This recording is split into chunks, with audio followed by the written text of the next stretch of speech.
Can you explain what the energy transition is in a little bit more detail? It's the move away from fossil fuels to renewable energy sources.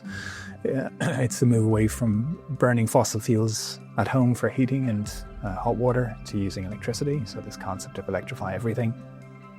And fundamentally, that's changing the way that the grid is behaving. So we're starting to see a lot more microgeneration. We're seeing power plants, batteries, controllable loads all happening on individual households. So it's getting an awful lot more complex.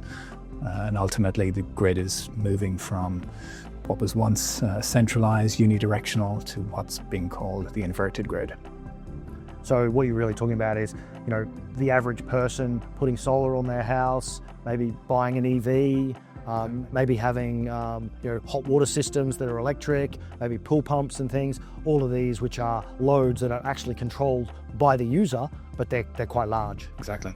And so Ivan, from a point of view of the NEOS solution, how do we go about, or how does this solution help us with that challenge of this energy transition and the inversion of the grid, as Patrick put it? Well, we spent a lot of time on the metrology in terms of getting that fine-tuned and really pulling in as much information as we can. We've always done a lot in this space, but we've sped up. We now get per cycle readings. And that means if you're switching backwards and forwards from import to export, you're picking that up and getting all that information.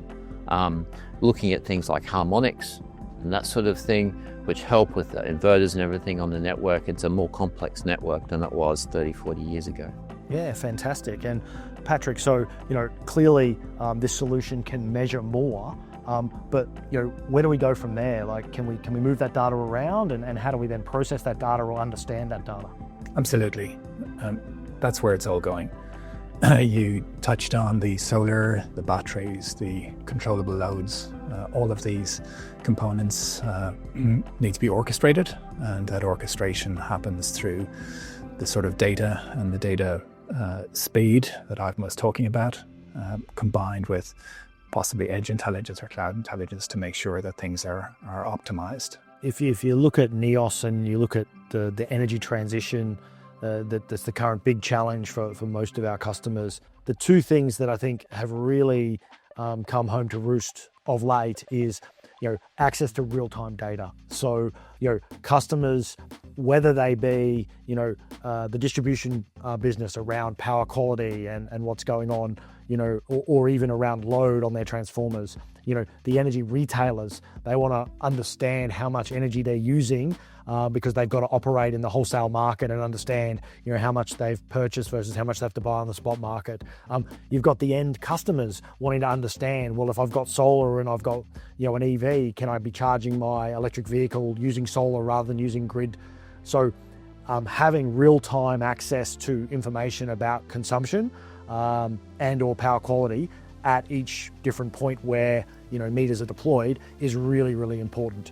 I think the second then part of that is once you've got an understanding of what's going on, it's then how do you control things, and react to that in real time. And so a lot of what we've built into the NEOS solution and coming from a lot of these workshops and this customer engagement is creating, an ability to aggregate a range of different devices in the field to be able to understand what's going on in real time, and then to be able to action things in real time as a result of making decisions based on that data. That's what's really exciting about the industry at the moment, is that all of these conversations, we're trying to come up with the solution that is going to, solve all of this energy transition, in the coming years.